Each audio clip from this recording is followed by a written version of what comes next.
Hello, everyone, and welcome to another I Work in Sports live interview.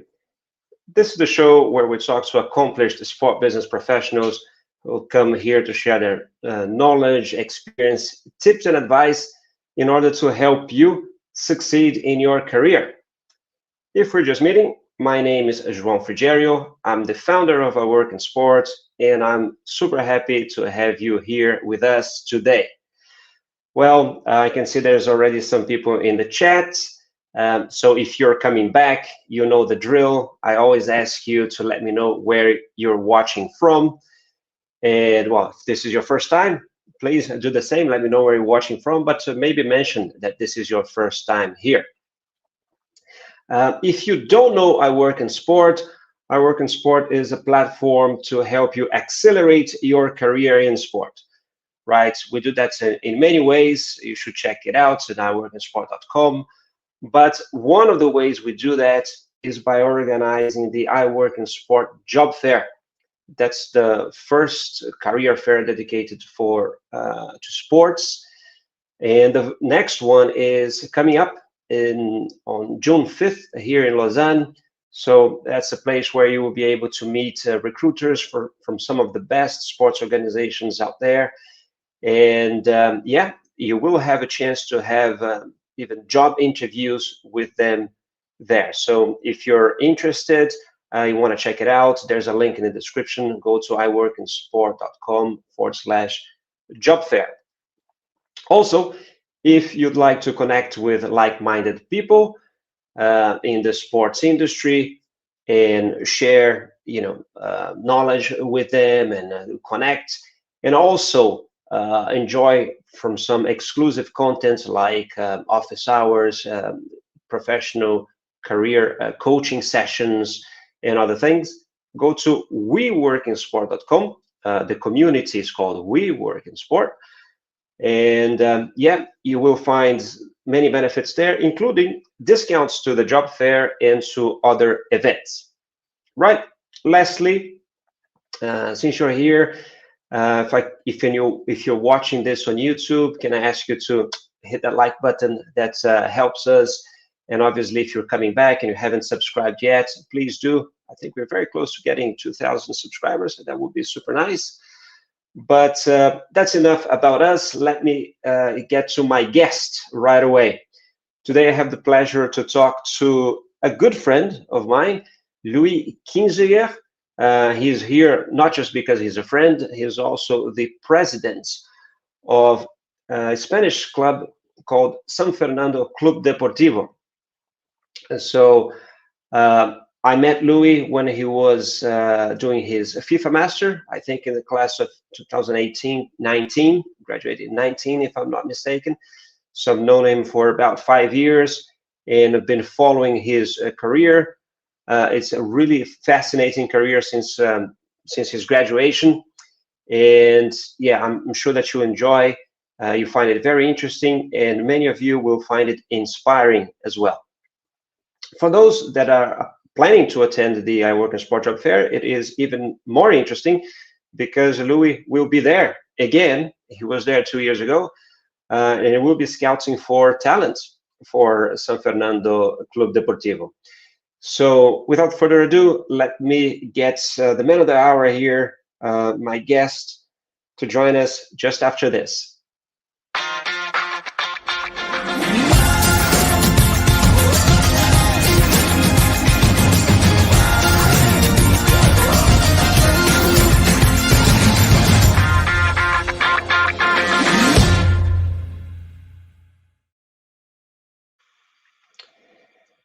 There he is.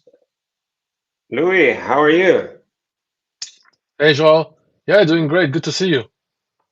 Welcome to the show. Bienvenido. Muchísimas gracias. Great, great. Louis, thanks for being here with us. I think this is the first interview that we do here. Obviously, I just mentioned that you've been to a job fair a few years ago.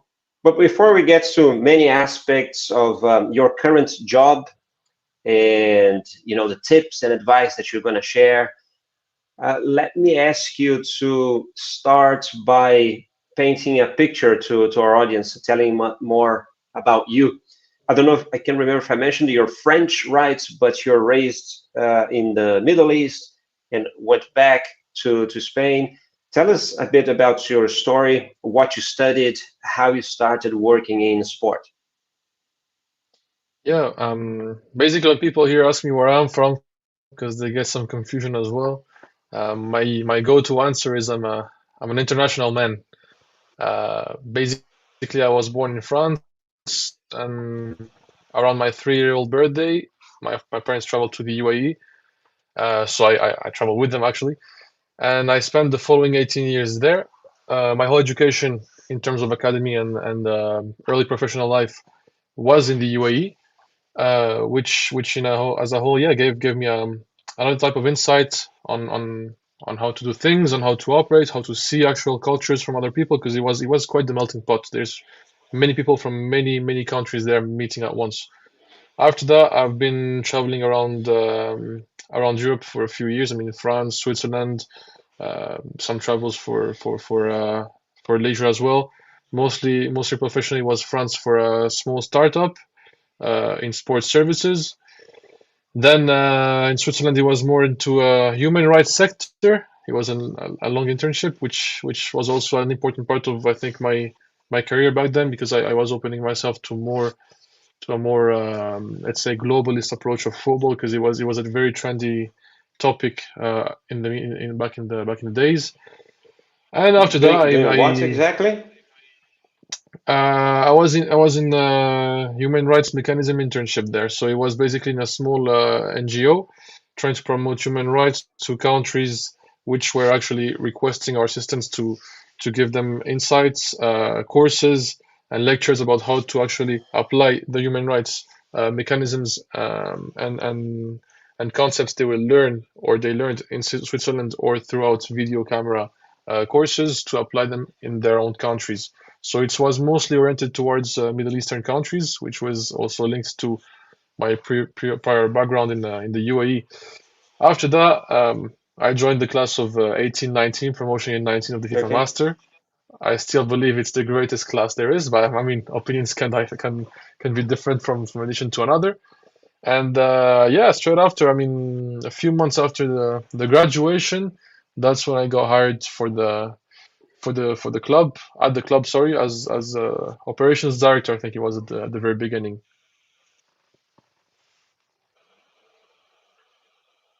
So how long after you graduated? So graduations are normally in July, right? And how long did it take for you to join San Fernando? Well, technically, I already had contacts during the masters with people who then became the ownership of the club because the club is owned by a foreign party. Um, it's a UAE based investment fund. So I had contact with said people back then. I think it was in April when I first got approached for a job at the club, and things got more serious after graduation. I think I officially joined the club in the month of January 2020. Yep. So that was basically 6 months after the graduation, but I mean that was formally officially 6 months after. But I think we closed the deal around October from the year before. Ah, So that's yeah, it was very shortly after, interesting I guess. to, yeah, this is very interesting to learn. Um, so so the club, tell us a bit more about the club. So the club has a long history there. It's been playing in Spain for many years, and then recently, so or just a few years ago, they were acquired by new owners from the Middle East, and you had contacts with them there, so they knew you went to do the FIFA Master and decided to bet on you to come and, well, you didn't join as CEO or president right away, right? So tell us a bit how was that? How did you start working then with the club, and a bit more of how the whole process was? Um, so basically, I spent a year in the UAE working as a local coordinator for the CIS, and the CIS has a program in Abu Dhabi at the Sorbonne University where I finished my studies, my bachelor, yeah. So the thing is, from S.A.D employment, which was my first actual employment, that's where I got to be in touch with the people who later became the owners of San Fernando. You're right, I started as an operations director. So initially it was basically just to go around the club, get to learn not just the working culture here in the club or in Andalusia as a whole, but also how other clubs worked in the area, the division, because at the time the federation was having a whole rehaul of the whole category. So it was basically a get to know, get around the football landscape at that time, brutally stopped by COVID-19.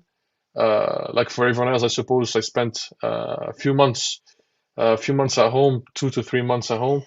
In our case, because the league restarted rather shortly after the pandemic.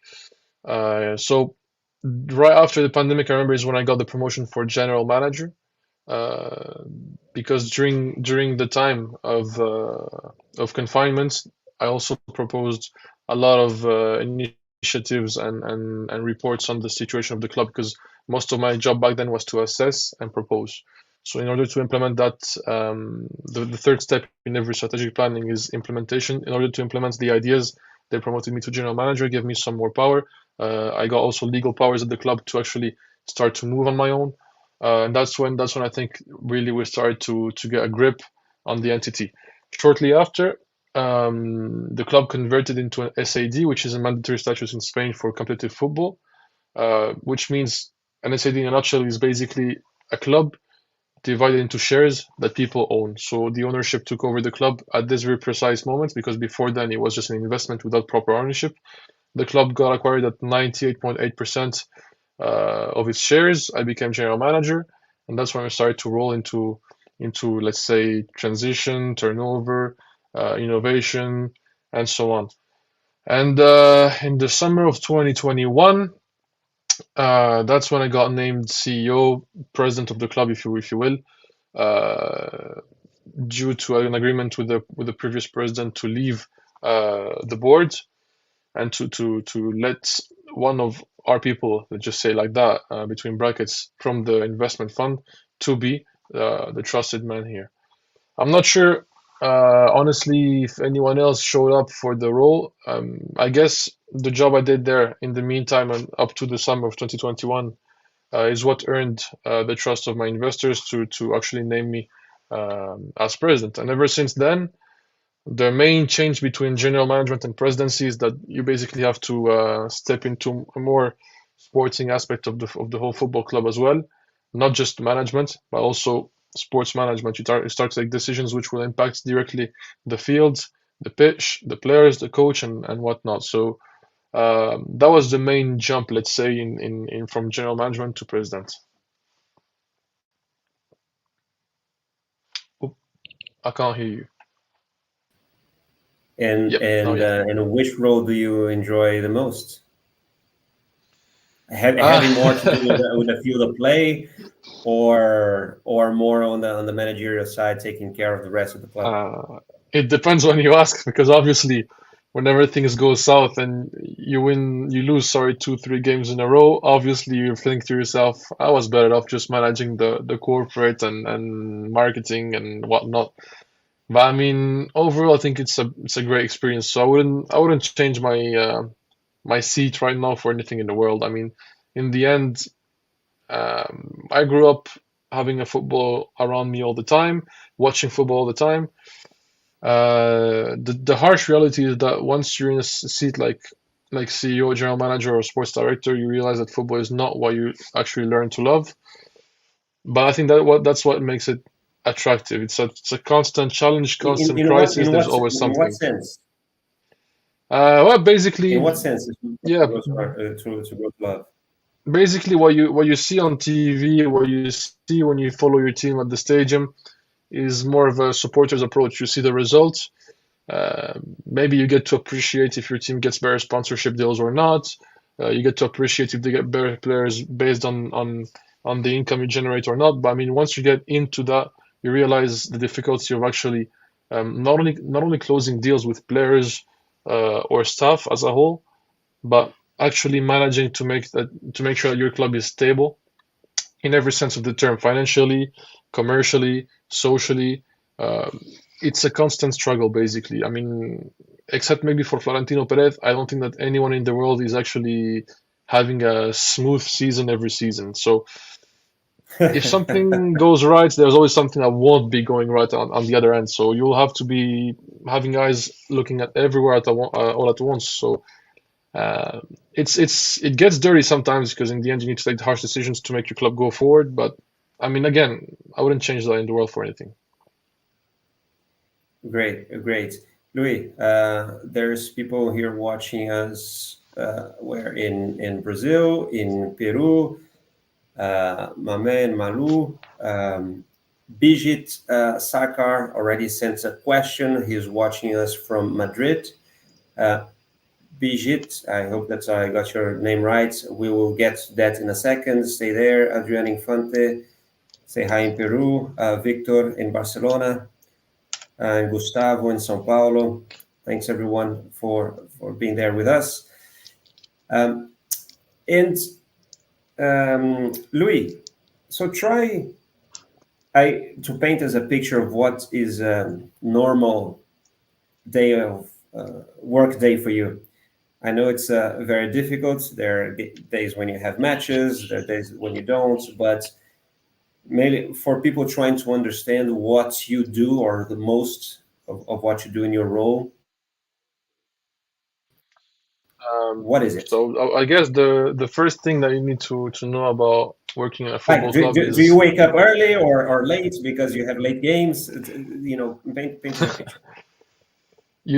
I guess remove the word normal from your vocabulary first of all. That's the main aspect I can actually share. But on a daily basis, I mean, lately especially, I always try to attend my team's trainings to see how the dynamic is going. Because right now we're in a relegation spot, or tied with the team right above us on goal average.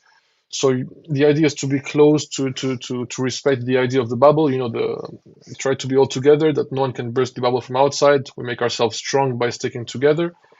So I attend the trainings in the morning, and then right after that, I usually tend to my more management duties. So you have your obligation towards the ownership party. So you have to always communicate on a weekly, monthly, and quarterly basis financial documents or management accounts. On the other hand, at this time of the year, for instance, we should be closing sponsorship deals for the season, the next season, because what you don't know about our category is that long-term deals are very scarce. You basically work on a yearly basis with your sponsors. You have something that's lasting because you have a municipality which backs your club on a long-term basis, and that's always been the case from before. Or there's a big business in your area which is interested in promoting its sector of operations, its field of operations towards the big public through a football club. Otherwise, you'll be like not stuck in a loophole, but you'll always have to look for some new sponsors, especially for a club like ours in the third division. Once you get to professional football, yes, you become more attractive and people stay closer to you on the long term. You also have to monitor the commercial aspects of your club, because we have an official store. You have to make sure that the store's numbers are at least corresponding or better to the same moment the prior season. If not, you have to understand why. Work on promotions, communication basis. You have to be active every day. Be careful how you communicate, because in the end, the way you communicate yourself cannot depend on win or lose from the last weekend. You have to be able to have a neutral communication status towards your fans and try to offer content which will raise the mood in case of a loss, or keep the hype up in case of a win towards the next game, and try to raise the attendance for the next match day. Sorry. So the idea is also try to monitor the ticketing. I mean, it's basically every aspect of football that you can actually imagine, all connected into a small entity such as ours, which make things slightly harder because we have fewer resources on the human or financial side. So in the end, it's basically start with the sports and dive into the management.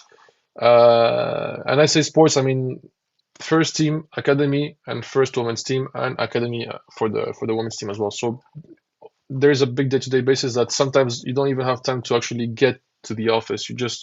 You're so focused on the issues of the sports because anything can occur on a daily basis, anything.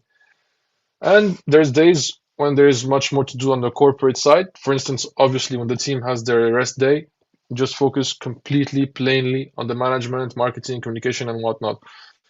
Obviously, I've got people that I delegate some work to. I've got a head of business which takes care of marketing, commercial sides, social sides. I've got people at the store. I've got a head of ticketing. So I'm always on top of things. I try to be as humanly close as possible to my people. I know it's rather micromanagement, but it's also something you need to be very sharp with on a small football club. If you're in a bigger football club, you can rely on your employees to do a better job. But in a smaller structure, you need to be almost micromanaging everything.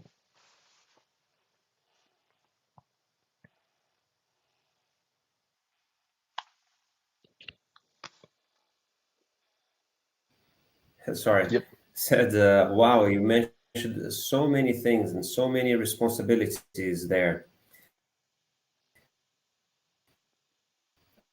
You mentioned ticketing, and you mentioned communication, and you mentioned the store, and you mentioned, I mean, so many other things. Not counting the athletes and coaches and the performance team. How many people do you have working at the club? So because those are tasks for an army, really. So how many are you? How do you handle that all? So in terms of financial and financial accounting, finance, and also connection with human resources, let's say administration as a whole, I've got 3 people working there, 3 in marketing and communication sponsorship. I've got 1 person in human resources. I've got 1 person in logistics and purchases. I've got 1 IT, 1 head of women's football, 1 sports director, obviously, 1 head of academy, 1 academy secretary, and we've got two external firms to do the whole how do you call these in English, the fiscal consulting and assessment, and also legal firm which helps us on all our legal yeah, exactly, the audit and the legal let's say work as well. So apart from that, that's roughly it for the more corporate and not sports-ish side. Plus, obviously, 2 people in ticketing and three people at the store. And we've got one bar at the stadium, which we also own, but it's open every day, so we can also count that person as an employee. Okay. Oh, and people who do maintenance also, yeah. We've got 2 people on maintenance. Maintenance, yeah. Well, it seems like you need more. Always need more, but you can't always pay them more. Louis, let me already get a question here from Bijit Sarkar. It says, I'm watching from Madrid. I want to ask, how do you balance maintaining local connection and identity while embracing international approach to management and talent acquisition in Primera RFEF? That's the where you play, right? Yeah. The category is named Primera Ref. So RFEF is Real Federación Española de Fútbol. So it's the FA basically. So the name would be First FA Division. Doesn't sound too attractive, yeah. I know, but yeah, it is what it is.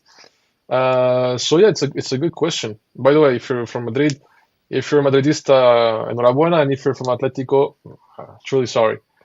So yeah, what we did to try and balance the local culture, the local identity of the club, and to actually provide that input of international management and ownership to the club was basically and simply a very smooth and slow transition. So we tried to avoid the typical Middle East ownership cliche, which was invest hard on the very first few years, go big or go home, and then usually go home after 3-4 years maximum.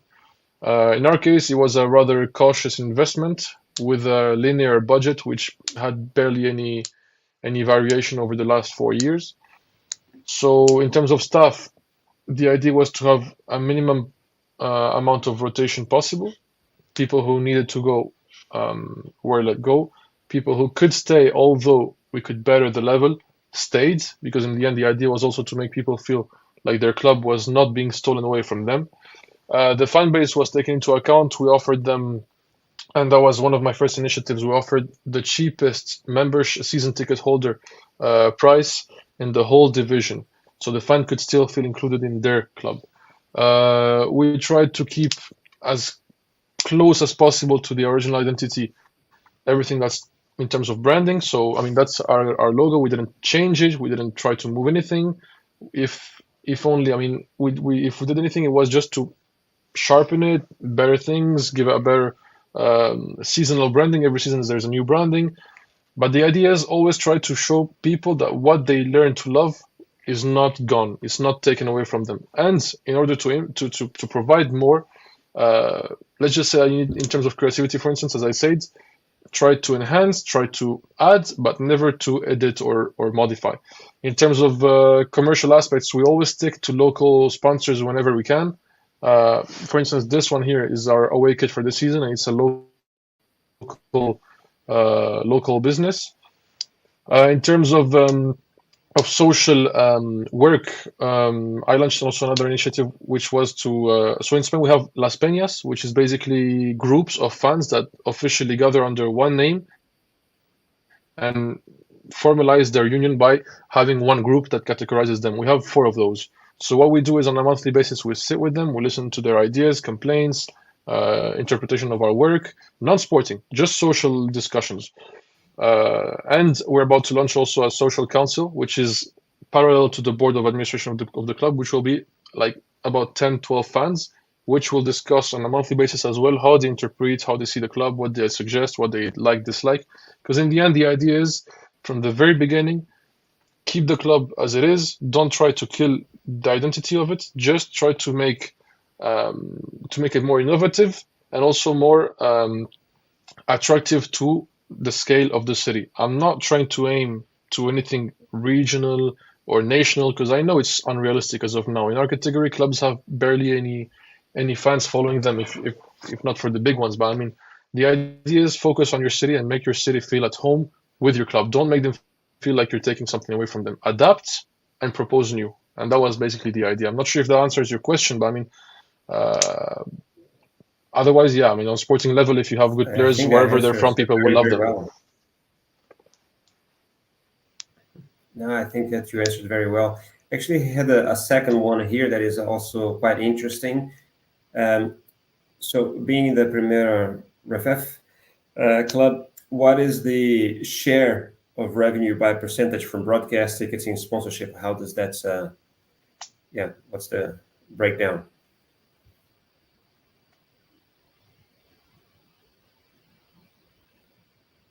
Can you hear me?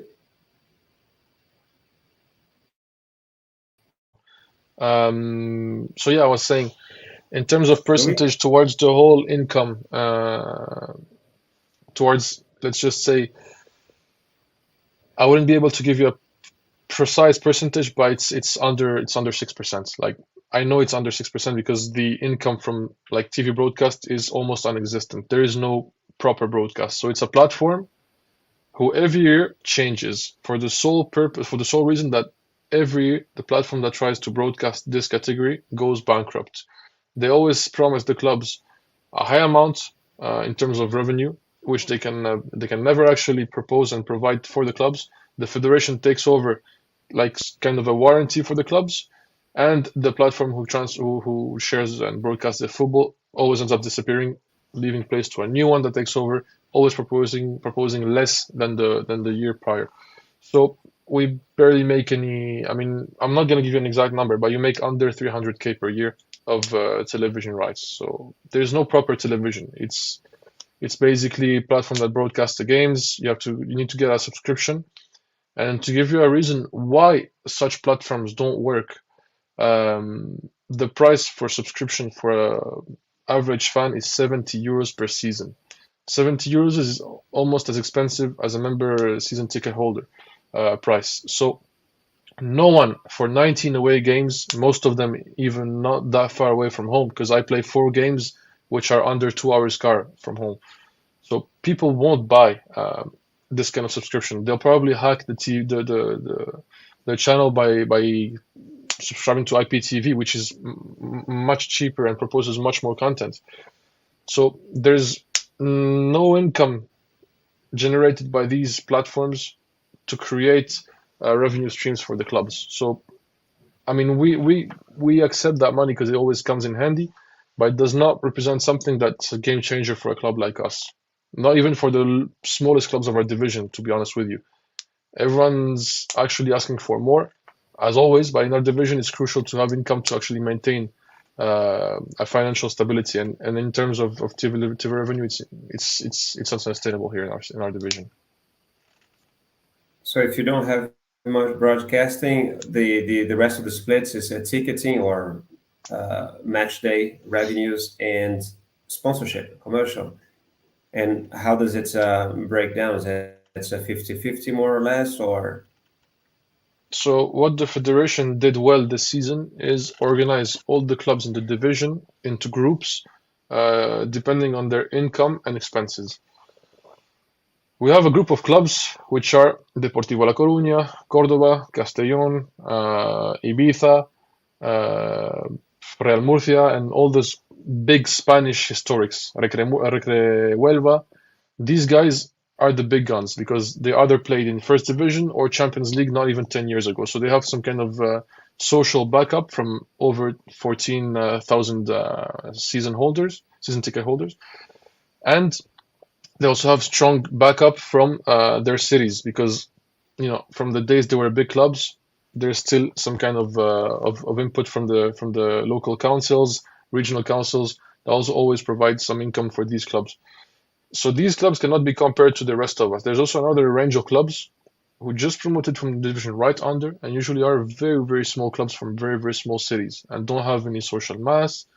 They don't have any sponsorship income or anything. So our category is not homogeneous. In our case, to give you an idea of how we work, because I cannot speak in the name of the whole category, our main source of income, we can't really call it income, to be honest with you, is from our main investors. So it's not income, it's obviously, their investments, if you could give it a proper definition. After that, the best source of income would be sponsorship. Funding, investment. After that, the best source of income would be sponsorship, followed by, mentira, subsidies, followed by sponsorship. And after that, you'll have the whole ticketing and commercial income.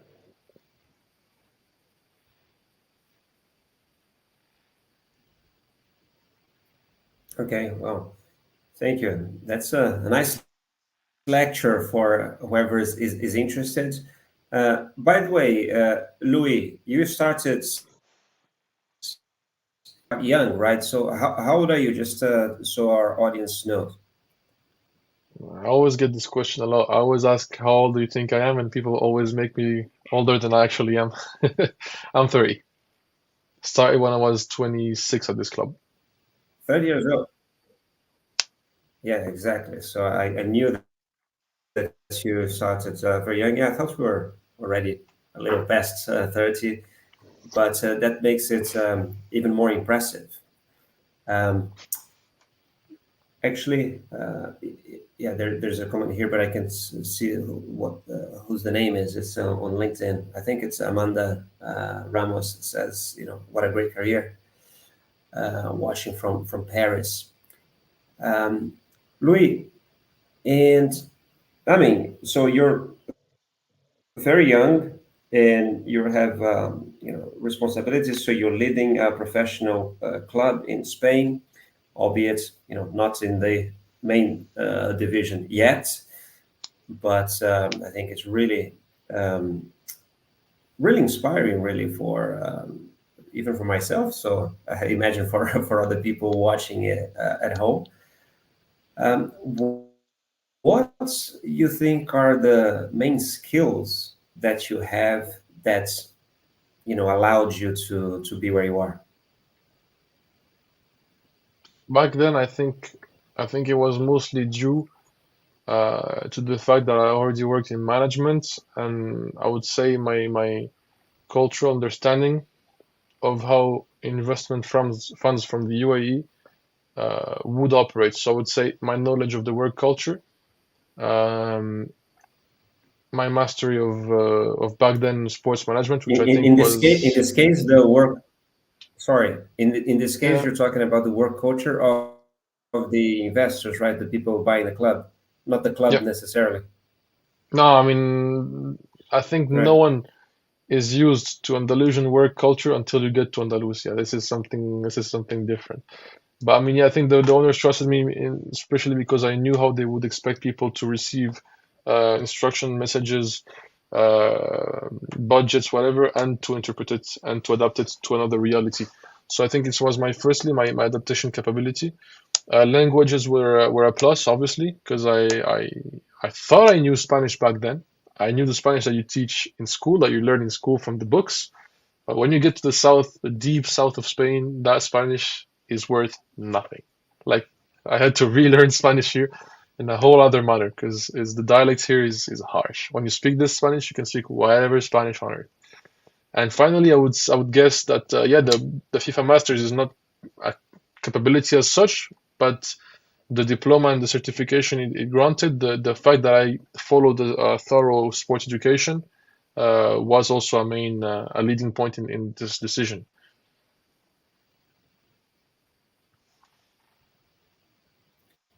Cool, cool. Thank you. There is a question here from Victor Alfonso Alvarez. We'll get there that in a second. Here, Bijit said that you actually answered very, very well his question. He is looking forward to meeting you at the job fair in June. So, I still don't Bijit, know we if look it's forward Madrid to or seeing you there Atletico. too. Sorry? I said I still don't know if he's a Madrid or Atletico fan living in Madrid.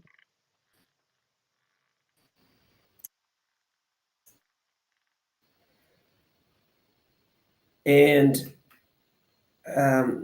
and when you're hiring people, so then what are the skills or traits that you look for in someone when you're hiring someone? Oh, and Bijit says he supports Valencia. Bruh. So in terms of hiring people, I guess it depends on the job first of all, because there's some positions which I will afford to take more risks and hire younger. My whole strategy, to give you a first idea, is to hire as young as possible to form and to shape, and for these people to have my the DNA that I want the club to possess. So the younger people are, of course, the less qualified they will be, but there's a higher chance of you teaching them your way of seeing things. Uh, I try to avoid older employments.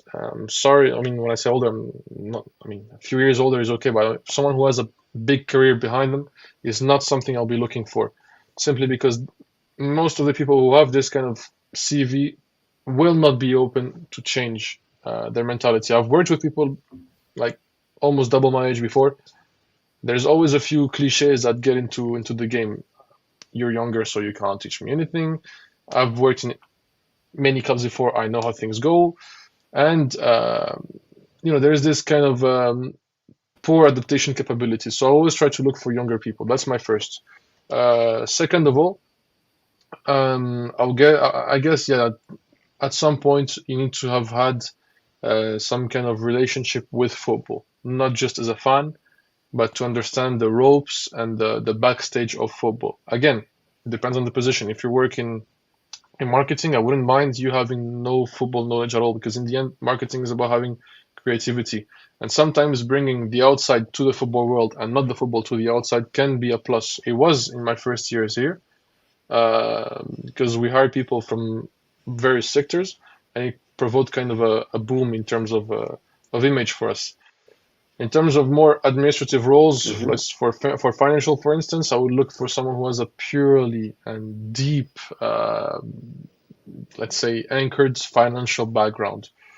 Although knowledge of football is essential, because in the end, in a business has common characteristics with football, but football always will have a few more points that you need to control in order for the club to be in safe hands, let's say like that. And finally, there's also always room for people who have scouting experience, physiotherapy experience, sports, how do you call these, physical preparation experience. So the more physical side, the more sporting side is where you'll have people with much more varied backgrounds. So you can have people from whatever country, and because in the end, in this term of sector, I would guess that it relies mostly on how they practice rather than how they where they come from. But I mean, to give a bottom line, I guess experience in the On the football management landscape side, is always a plus. Yeah.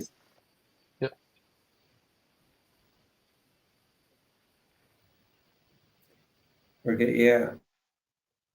On the management side, so not really talking on the performance side, as you mentioned, the last few positions, not there at San Fernando necessarily, but in the industry there or among the football clubs in Spain, what do you think are the skills? A lot of people, AI or technology or things like that, are those already in demand for football clubs? Or is it still more personal, uh,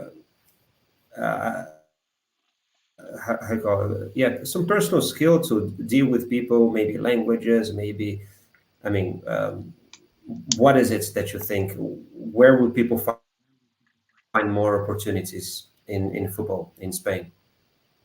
I would say looking at the latest trends and how business is slowly drifting towards this sector, a good knowledge of data or big data now is rather useful, because in the end, I'm just thinking out top of my head, but my sports director is quite fond of that sector. If you look into my store, I also heavily rely on data to make my analysis on a provision for future sales, or provision on what I'm going to ask in terms of quantities from Nike, or analysis of why this month was worse than the one before, or the same month from the last year.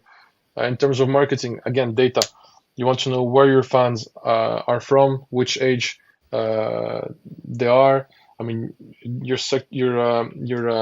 segmentation and your market analysis will highly depend on the data you gather. So a good capability to get, analyze, and interpret data is a plus, especially in football lately.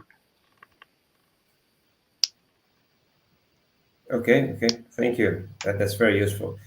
Here, let me ask you a question sent by Victor Alfonso Alvarez. Hello, Louis. I'm the No sticker way. guy. Do you know what that means? Yeah, of course I know what that means. I mean, now I'm What going to is tell the you the sticker story. guy? Wait, you That's tell the story. Let great. me ask you the question, and then you have to tell the story of the sticker guy. So, how do you balance sustainability initiatives with the operational goals of the club? So, first to answer your question, then the sticker guy's question. So, I mean, that's crazy. I was not expecting to have this guy here. Eres un grande. So basically, this guy lives in Catalonia, if I'm not wrong. And 2 years ago, we did play against Catalonian teams, because the federation every year changes the disposition of the group. So this year it's rather south-north. We've got 20 down, 20 up.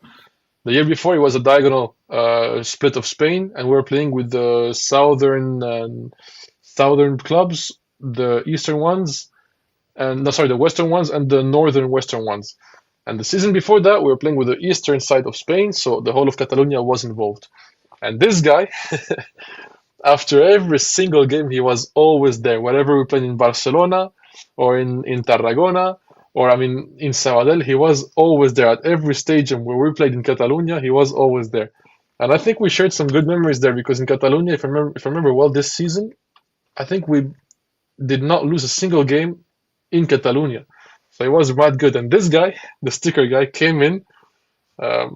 He printed himself some stickers of all our players, got them signed, and gifted one to each of us, and kept some others to himself, I think.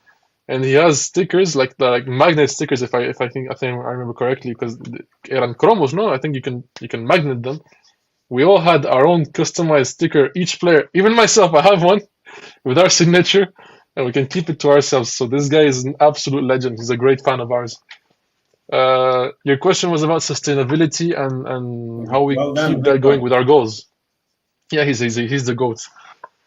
So Yeah. yeah, I mean, in terms of sustainability, you mean to us, how do we manage to keep sustainability in parallel with our goals? No, it was the question, I think, if I remember correctly. Yeah, how do you balance sustainability? Yeah. Yeah, So that's how do you balance the one. That's the one. sustainability initiatives with the operational goals of the club? Yeah, I mean, in the end, we try to make sustainability one of our goals. Of course, it's not the highest priority. I'm not going to lie, because in our division we have various fronts to be very attentive to. But sustainability, every time we can actually try and participate with, it's mostly collaborations with our other entities. That's how we make it work. So I know our municipality, the Ayuntamiento, is very keen on the topic, and every time they have some kind of initiative, we participate. We've had some actions on our own, to be honest with you. Right off the top of my head, I can't give you any examples, but we participate widely in promoting sustainability rather than actually uh, working towards it. So if I could explain that in a better way, we use the games, we use our front end of the club to act as a showcase for associations, organizations who actually operate directly into sustainability. So we use the club as a tool for them to communicate their goals and their methods. In other ways of collaborations, we work with I've got an example with McDonald's. They recently launched their foundation, which has one of their goals oriented towards sustainability, and we work towards the promotion of such foundation. Uh, we also try to adopt some local requests by the municipality of being more eco-friendly in some of our operational sides. Of course, it's hard to actually get there, but the idea, for instance, in about 5 years, to try and make this a paper-free club. So the ticketing should be online if everything goes well. We're already working with our provider in regards to this. It's one of the goals they set to us because it's one of the goals that they have. So as a whole, I would say we use our notoriety to promote sustainability that our partners, collaborators, or providers actually work on. Good. Good. Thank you, Louis. Louis, let's talk about education. I'd like to know for you what's the importance of education in general, and then you can talk also about the importance of the FIFA Master in your career. Sure. First thing I do when I hire someone is look at their education, like directly, because I told you uh, shortly before um, that my first criteria was age.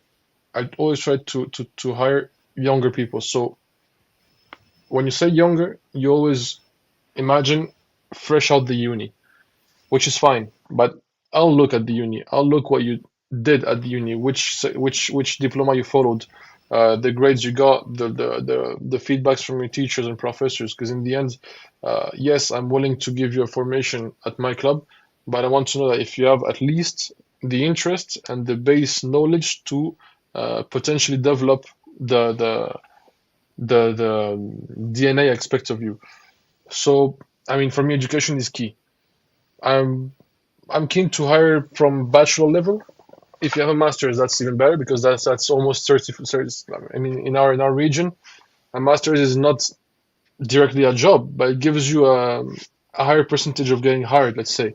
because it would mean that you had at least had one internship in a business, that you have a more advanced knowledge or education, that you've been studying more time on the theory aspect, and that you are ready to have the practice and make mistakes and learn like everyone else. But I mean, education for me as of today is key. I cannot think of anyone I've got here at the club without any proper certification. And how was it for you then during the master that you did? How did that help you?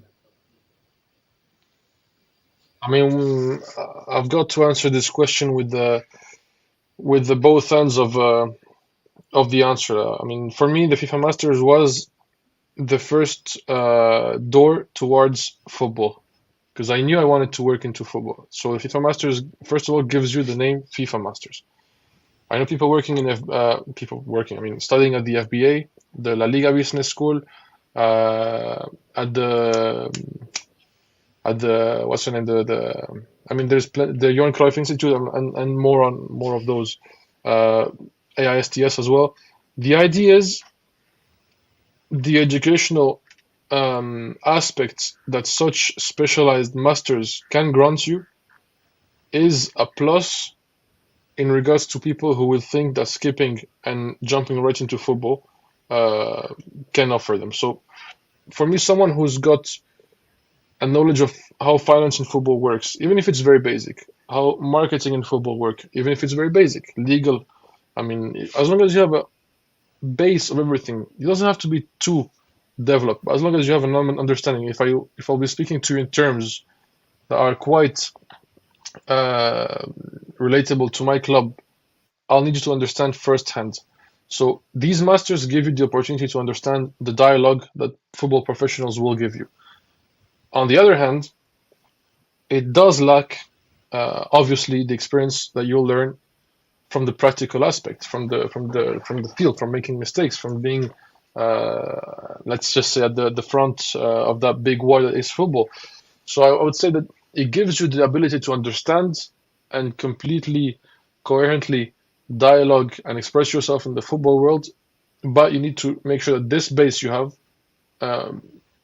goes much higher on your own, thanks to this luggage you'll bring into. So I think I said that in the last I Work in Sports when I was there. A master's in football or sports management is a trampoline to the football world. But what you need to do is you need to have the strength to make that big jump, and once you jump, you need to try and aim for higher and higher and higher, because in the end it's only just the base. You need to work on yourself very hard afterwards, but it's a strong base. It's an undeniably strong base that will give you a plus towards all the rest of the market. Yeah. No, I can't agree more. Just one thing that I'm going to add is that you mentioned, football many times, and obviously the master it's more open. Is about sports in general, and not only football. Louis, can you hear me? I think. Yeah. Oh, great. Okay. Oh, yeah. Here you look all right. So I imagine that you have loads of people reaching out to you and asking you for advice, and sometimes asking you for a job and approaching you in various ways. Can you maybe give some tips, for people that will come to do that? What is the wrong approach? That people just go and ask you for something, and what are maybe some good approaches that you think could lead people not necessarily just reaching out to you, but maybe to other professionals in the industry? What is the right way to approach someone when you're looking for advice, or perhaps even interested in working with them? I guess understanding that the people who you'll be addressing yourself to have their own priorities, their own tasks at work, their own crisis they need to solve. So you won't always be the first thing they'll answer. I've got many people talking to me that unfortunately I answer later than I'm supposed to, but I always end up answering. The thing is, it's a harsh world, especially in a division like ours. I'm widely understaffed, so you need to understand that people will be keen to help, as long as you understand that giving advice is not the first thing that will come to their minds, I suppose, speaking plainly and frankly. Myself, I've been in this seat for a long time, trying to understand how, trying to see if they could give me any chance to get closer to this world. I've always wanted to be in football, but it was not easy to get in. I've had different goals over my career. I've tried to open many doors which did not easily open. You need to understand that people are not here for you. You need to go and get it yourself. That's mostly how it works, unfortunately. You need to be able to know very sharply what to ask, how and when to ask it. Make sure that the time you get granted, you're focused on the one question you need answered. If you're looking to get a job directly instead of advice, you also need to understand that not everyone will be hiring or will be keen to hire due to many factors. But I would say the little time the industry professionals are willing to grant you, make the best of it, because sometimes it's just a one-shot opportunity. You get access to big guns, or you get access to people who are more accessible, but in the end, if you're not in their close circle, you'll have a limited dialogue with them. Make sure that every time you get this dialogue or this chance to have a chat is the most focused, centered, and precise as possible. Very good, Louis. Thank you for that. While we're going towards the end, I'd like to ask you as well. You participated in one of our job fairs here, and I think it was 2 years ago. Last year, unfortunately, you couldn't make it in the end.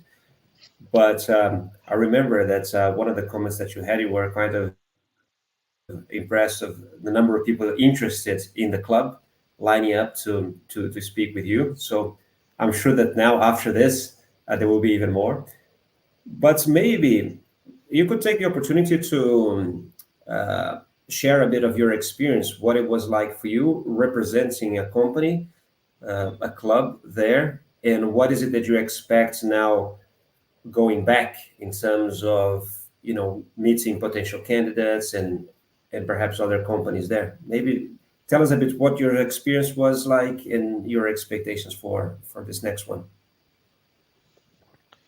I guess the first reaction was surprise, as you said. I did not expect for so much people to have interest in Lower Tires Club, because the main football, not just fan, but interested person will mainly focus at bigger professional operating clubs. So getting the rather interesting amount of people that came to our stand 2 years ago was undoubtedly a mad surprise. Yep. I mean, in the end, you get to see profiles you did not even think you would see at some point in the club, from people from very broad, the spectrum of what they stood up for, they represented was rather broad. Many nationalities, many fields of interest, many backgrounds in terms of professional sectors. So I guess the main take from that experience was, when I got back at San Fernando, was, wow, it's not just us. I mean, it's not just our city. There's plenty of people who want to be given this chance. How do I make this club more accessible to people who want to get to know it? So that was one of the main tasks. It was one of the main reasons why we redid our web, tried to actually make it more accessible, tried to get a language that was more accessible as well on our socials, tried to develop more socials as well. The idea was to make it more accessible. I'm fairly conscious that we're not attractive on an international level, but to know that people from all around the world will want to work in a football club, you need to make sure that this football club maintains this appeal and lives up to the expectation of people who will actually join the club. Now, for my next let's say stand at the job fair, I mean, I know what to expect in terms of candidates. I know that there will be many profiles with a lot of abilities. I guess that my task will be to actually center um, the offers we provide towards the profile we need, because as much as I love having conversations with everyone I met there, it was a lot of people. Like I barely had time to get a water bottle or whatever on the meantime. So I guess the idea is I'll propose a more specific approach to what we look for. Whoever is keen to have a chat, I'll still have that chat with you. Don't worry. But in terms of candidates, we'll focus on what we want, and we'll tell you what we need. And so you know if you pertain to this specific kind of profile, well, you'll know. So I will try to filter first, and then have the good chats. That's great. That's great. Louis, we're actually trying to get to the end fast. There's a few quick questions here. There's one that I think it's a very interesting and important one, especially, you know, the cases that we see in Spain. Uh, Amanda Ramos asks if you, there in the club in San Fernando, were you ever confronted with cases of racism? And if so, how did you deal with that? Is that something that you see in the third division too, as you know, some of that footage has crossed the world recently, especially related to Vinicius Junior at Real Madrid. Is that thing? Does that happen there in the third division as well? Did you have to deal with that before? I mean, personally, none of my players in the last 4 years have been harassed or racially abused from what I can remember. I know there's been a polemic a few weeks back in another club of our division. I'm not sure how it ended. I think the ref got both teams to leave the field. It was about 3-4 weeks ago, but on our end, I can't say that our team has had many issues with that. We've had players from many different nationalities. We still do. I think we've had almost every continent present at the club at some point or another. And at no point, I think we've had this kind of issue either home or on away games. Sexism was not an issue as well. I mean, the women's team, when we launched it 2 years ago, received a great and warm welcome from the city. It received support from many people. We were actually very proud of our girls here in the city. So, I mean, I know it's a very touchy subject, especially in Spain. And there's been many. You received sorry, it's a nice opportunity to mention as well. I think you received an award or something as well. How you were treating the women players there, the women's team, with giving them proper time to rest every month. And do you want to talk a little about that? What's there was the menstrual leave, you mean, for all my women's employees? Yeah, there was quite a bit of fuss around that decision in terms of media. Yeah, it was. We tried to launch that initiative before Spain was actually debating it in the government. So I think I'm not sure if we're the first business in Spain to actually do it, but we were one of the first, definitely.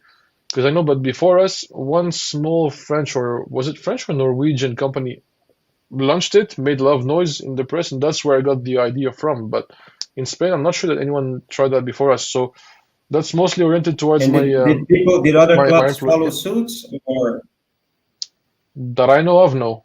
In our division, I don't think so. no? Maybe one actually, which is in our division, also in our province, Algeciras. I know they have a very solid employee policy. So I think they did employ this kind of measures shortly after, because they recently have a management shift, and new management is actually quite solid in terms of of policy for employees. But yeah, I mean, we treat our employees not just equally, but we try to make sure that this place is an attractive and comfortable workplace for everyone actually willing to join the club. Because in the end, we know that football is very unstable. My idea is, as long as I have people working for me, however long they'll be here for, it has to be worth their while. Because football it changes a lot, it moves a lot. It's depending on promotion, relegation. So yeah, I mean, my idea is, it doesn't matter if you're a guy, a girl, or whatever gender you identify yourself with. As long as you do a good job, I'll treat you well, and that's pretty much it.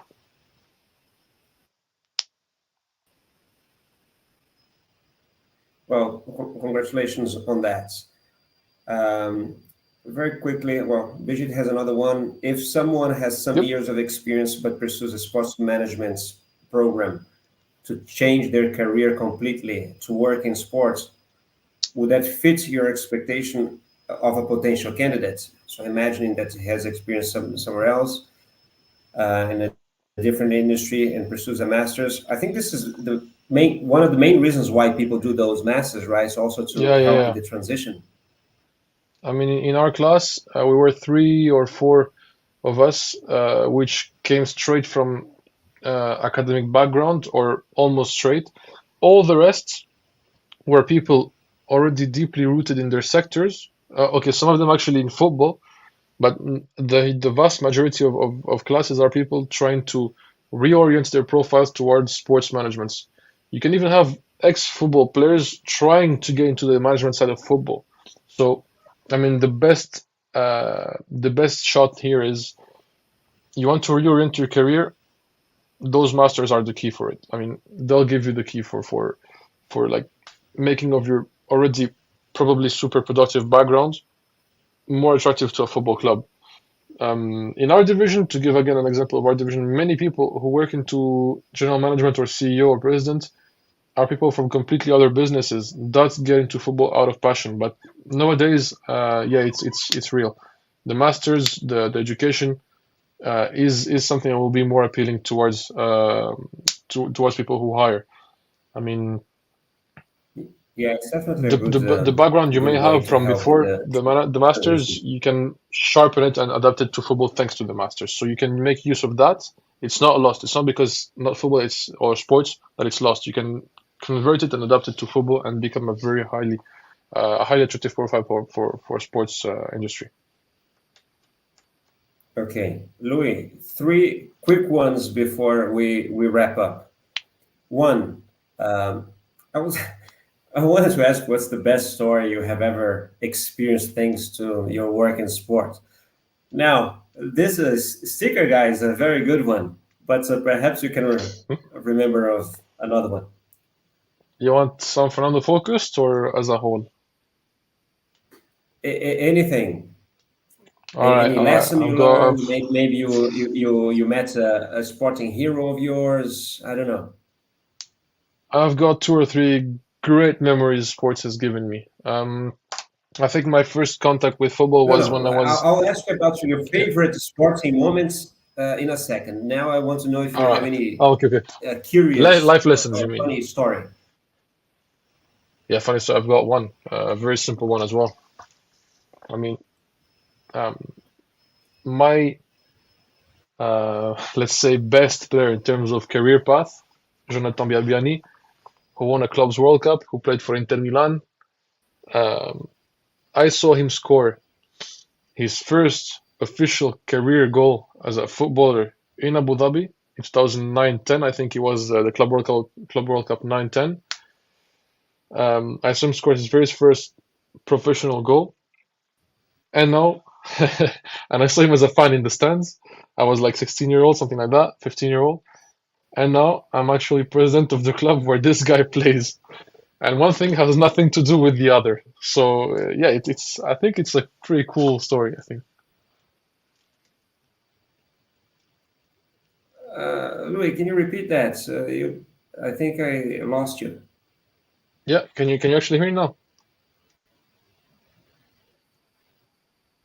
Yeah. Yeah, okay, cool. So yeah, I said Biabiani, who used to play for Inter Milan, won the Club World Cup with Inter Milan in Abu Dhabi back in 9-10.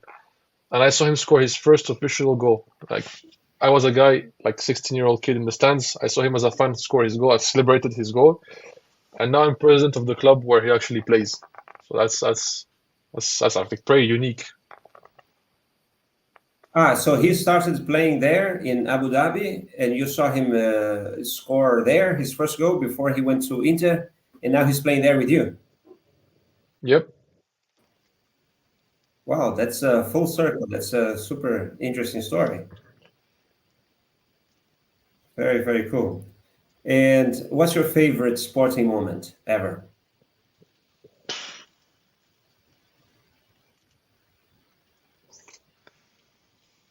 France lifting the World Cup, I'd have to say. When? 98? I would say both because I remember both. I mean, I was 4-year-old in '98, and I just remember being in Paris. I was in Paris and left my building, and the street was flooded with people. Like it was a human wave, human sea. It was mad crazy. I was maybe I think what made me fall in love with football. Zidane became my all-time idol. Those two headers, and then and then 2018, 20 years after. Uh, I mean, I'm not gonna draw a picture for you. I mean, you see your country win the World Cup. How much better can it get? Yeah, okay. Good one. And finally, I always ask our guests here to recommend a book or perhaps a podcast or YouTube channel to our audience. Can you leave a recommendation before you go? Yeah. I mean, there was one that actually helped me quite a lot when I first stepped into this world. It was the Club Management Guide. It was the first edition as well of this book. We received it during the Masters. It was limited quantities. I still have it. I know it's been updated ever since then. It's more thorough. It's more detailed. Do you remember who wrote And it? yeah, but I'm not sure I could be able to pronounce his name without uh, failing there. So let me just Google it for you and how you pronounce it. I mean, it's Diederik, I think it's pronounced. You know him as well, I think.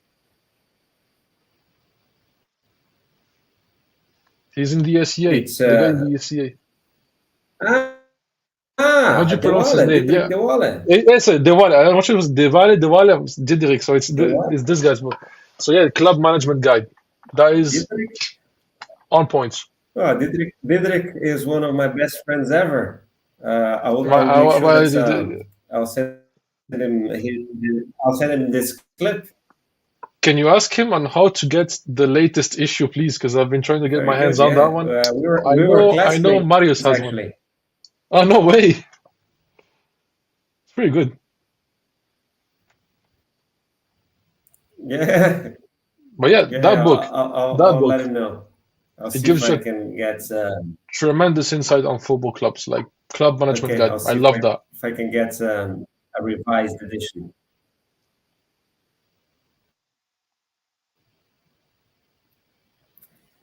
Okay, Louis.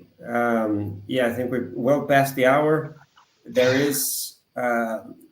Well, Victor is asking you something else. Could you give some advice for young people who wants to go into it? I mean, I imagine working in sport. Victor, I think that the whole hour was filled with advice, but I don't know if Louis wants to leave In a last one before we one go. sentence. Yeah, in one sentence, I guess. Sports, when I was your age back then, when I was thinking of going into sports, it was not that appealing. It was still something that people would not jump into. It's not what people want for it. It's not like architecture. It's not anything like it. So people will always fear that sports is a risky area. Sports is not a future possibilities area.